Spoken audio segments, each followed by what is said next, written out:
Hi guys! I have a special game to share with you. A game packed with brilliant tactics. Stefan Dicu versus Viswanathan Anand, the 15th World Chess Champion, a 5-time World Champion. You're in for some top-class tactics. Pawn is under fire. On the board, we have the Scandinavian Defense, Icelandic Gambit. Pawn e6. Pawn takes pawn. Bishop recaptures. Both sides develop their knights. Now comes d4. A threat is d5, hitting both the bishop and the knight with a fork.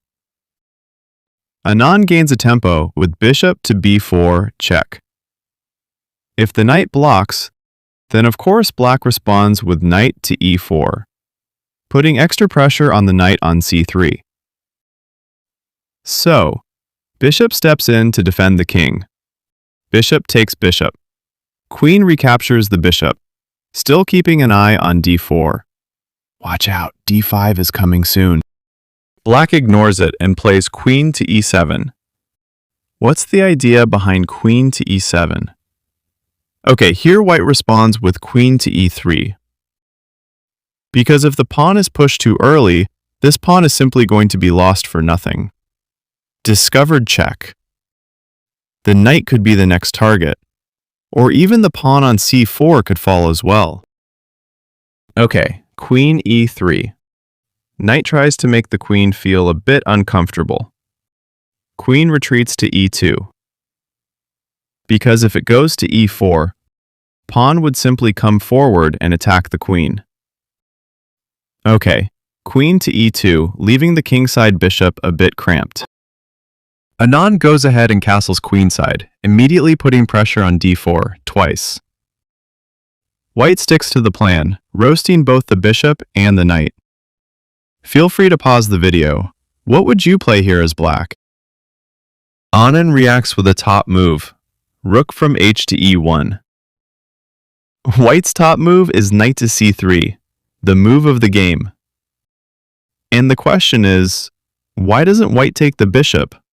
Or the knight? Are they poisoned? Alright, let's find out. I'm curious too. Let's say pawn takes the bishop. White is losing after queen attacks the king. And if queen blocks, rook will happily have it for lunch. So, knight has to block. Pawn gets taken by the rook, and the queen is about to become dessert. Knight can't block. Knight is simply lost, and the queen is still going down as well. White is losing. Okay, let's go back. Okay, the bishop is definitely poisoned. Now, what if the knight gets taken instead? Then bishop takes pawn. The queen can't move. Still pinned. And after the queens get traded off, check right away. The king is trapped. The bishop has to block the rook's attack. An early checkmate can't be avoided. Hey bro, only move. Another check. After knight blocks, rook takes knight, and that's checkmate. Okay, let's go back. So now it's been proven. Both the knight and the bishop are 100% poisoned. After rook h to e8, no pawn takes bishop. No pawn takes knight either. White continues with knight to c3. Besides preparing queenside castling, it also cuts off the queen's access to give a check. So, black can't avoid the fork. Bishop takes pawn, that's the best move. White castles. Or, if white chooses a different approach, for example, say trading queens, then the rook recaptures the queen with check. If king moves, the knight is lost. Still check. If the bishop blocks, the light square bishop survives, putting pressure on the bishop. Here, white's king is really awkward, still stuck in the center. Definitely not sleeping peacefully. White is at minus 3.6. Or if white simply takes the bishop, black can respond with queen to b4. Look, we've got white's queen tied down. Bad news. Knight blocks, but it doesn't matter. Clearly it only makes this rook even happier. Still, queen is going down.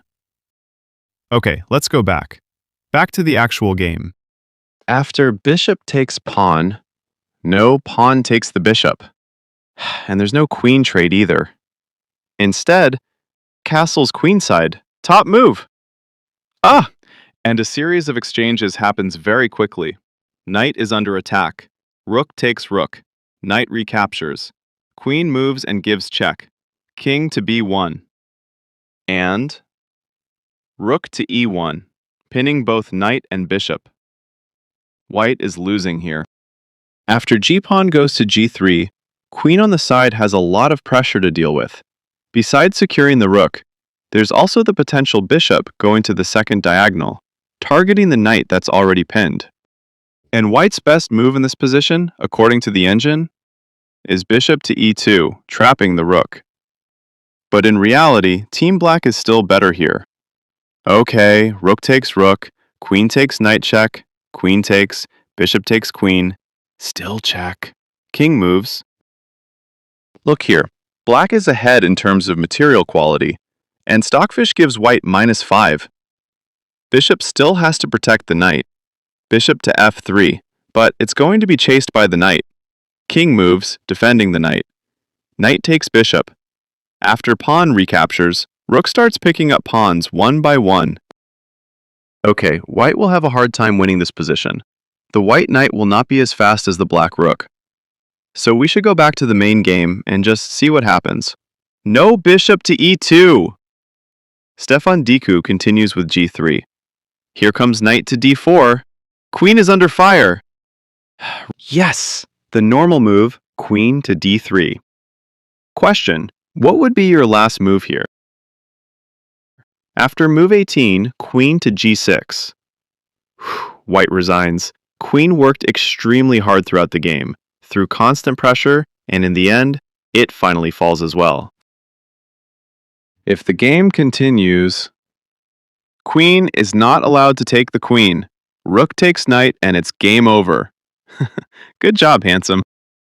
Another option, king moves, meaning to protect the knight? I don't think so. King is just getting ready to become a jockey. This knight is ready to carry the king away from the battle. Okay, bishop recaptures. Rook takes rook, and in the end, black is up a rook. White is losing.